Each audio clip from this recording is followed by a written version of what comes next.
Magandang umaga po sa inyong lahat. Good morning. Mayad nga timprano. This time hindi po ganchilyo ang ating i-video. Bumili kasi ako ng bigas before mag-announce ng lockdown dito sa, hindi naman dito sa lugar ko, pero dito sa mga kalatig lugar. So iniisip ko kasi, alam nyo naman pag rice eater ka, pinaka-importante ng kanin. Gusto ko siyang i-try kung kasing sarap pa siya ng bigas natin dyan sa Pilipinas. At siya ay jasmine rice. So ito po yung instruction na nakalagay. Magpakulo ng tubig. Approximately 8 deciliter. So mga 800 milliliter po yun. At nakalagay dito na tiyakin na yung tubig na papakulo natin ay enough na ma-cover yung bawat supot na ilalagay natin. Tapos pwede rin maglagay ng isang kutsaritang asin. So kung magluluto tayo ng mas marami, syempre mas maraming tubig ang kailangan nating ipakulo. At nakalagay dito na approximately 500 milliliter ang idadagdag natin bawat supot. Tapos ito po yung supot. Ito yung supot na binabanggit ko. Ayan. Ito yung kanyang itsura. So kung papansinin nyo, bigas naman talaga siya sa loob. Kaya lang may butas-butas yung plastic. Kita nyo? Yan, na-excite na tuloy ako kung anong magiging resulta niya. Sa atin sa Pilipinas, rice cooker o di kaya sa kaldero. So, okay na tayo doon. At saka yung, kumbaga, yung bigas ay yung talagang bigas na tatakalin mo. At hindi mo kailangang magpakulo ng tubig, kundi susukat-sukatin mo ng daliri. Pero dito naiiba siya. So, tingnan natin yung result mamaya.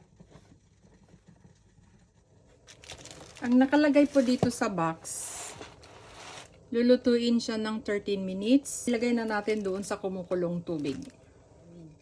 So, ang iti-testing ko lang ngayon na ilagay, na lulutuin ay isang supot lang. So, ilagay na natin. Tapos lulutuin ng 13 minutes. So, takpan na muna natin. So, timer tayo. Hey Siri. Set a timer for 13 minutes. Okay, 13 minutes and counting.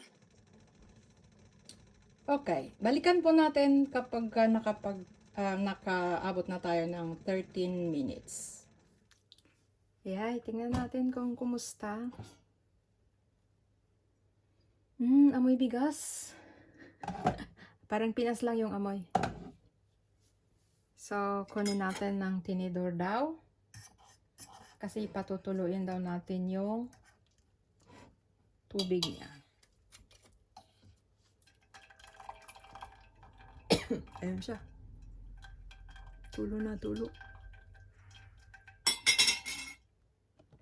Charan! Buksan na natin.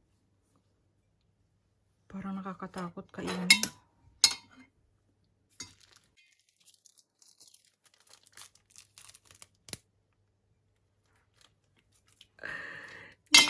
Ay, sorry. Ayan siya. Ay, nako. Discover pa more. So, ayan na yung kanin natin. Ay, wala pa rin tatalo sa sinaing ng sa rice cooker or sa kaldero.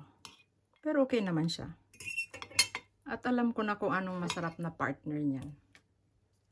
Charan! Okay. So, sa mga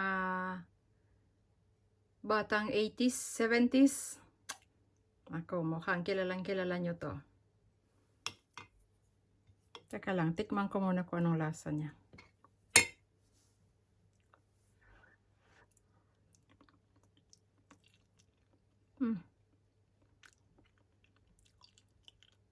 Batulan. Okay naman. Wala, sa susunod, pag niluto ko, hindi ko nalalagyan ng asin.